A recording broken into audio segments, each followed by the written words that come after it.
As food prices keep climbing and grocery chains rake in record profits amid slim margins, it's time to seriously consider a public alternative to the supermarket giants, municipally owned grocery stores.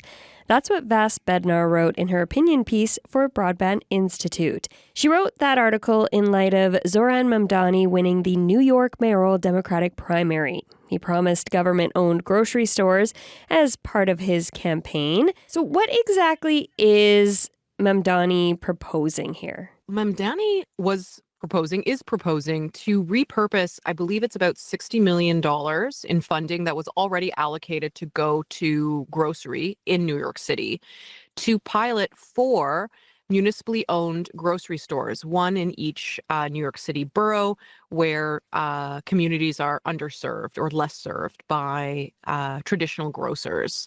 What, though, I guess, would this look like and how exactly would it work? What it looks like is there are all these additional fees in a traditional grocery store, right? Suppliers get charged to just even have their food dropped off, shelving fees, etc.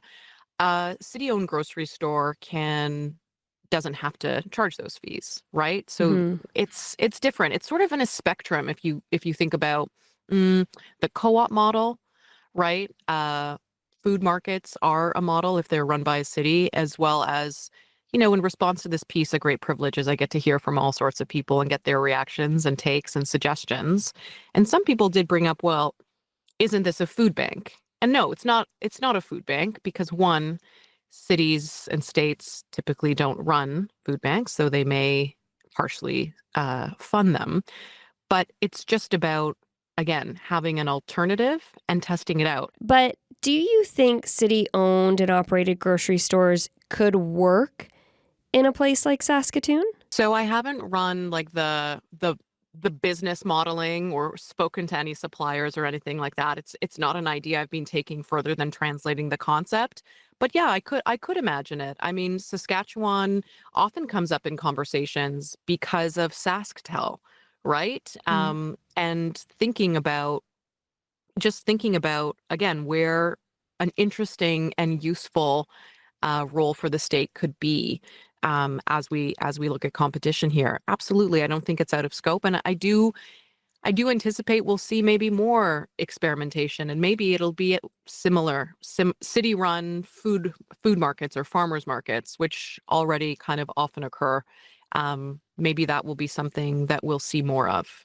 I mean, cities do kind of have limited power. They're kind of restricted by some provincial policies. So is it even possible for cities to do something like this with that limited power they have? Our federalist structure in Canada was supposed to support experimentation and innovation so that we could learn from each other.